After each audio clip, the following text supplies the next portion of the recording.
کارخانه کورکرد پخته در نویه مشچوی ولایت سوخت نیمه شب 25 نوامبر تقریبا ساعت 2:30 آتش گرفته. با گذشت 6 ساعت هنوز علنگه سوختار خاموش نشده است. تا هنوز دلیل سوختار معلوم نیست.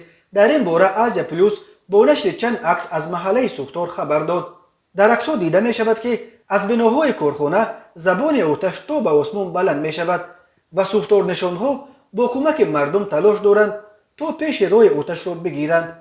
یک منبع از ریاست خدمات آتش نشانی در ولایت سوخت به آزیا پلوس گفت سوختار در کارخانه پخته شرکت مظفر کوه روی داده.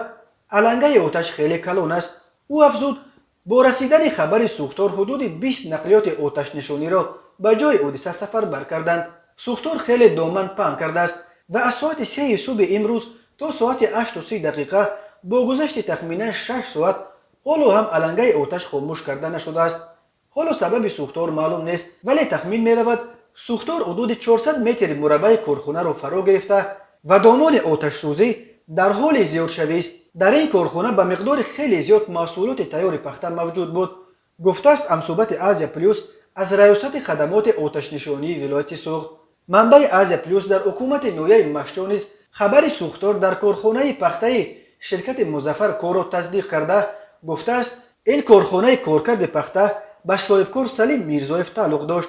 وی افزود که سوختار در حال روی داد که در این کارخانه به مبلغ بیش از 4 میلیون دلار محصولات تیار جمع شده بود. از روی شنید من در این کارخانه 1400 تن نخ پخته استحصال و در ذخیره بود که هر یک نخ پخته تقریبا 3000 دلار ارزش داشت. حالا هم سوختار خاموش نشده است. گفته است کارمند مأموریت نویه مشچو.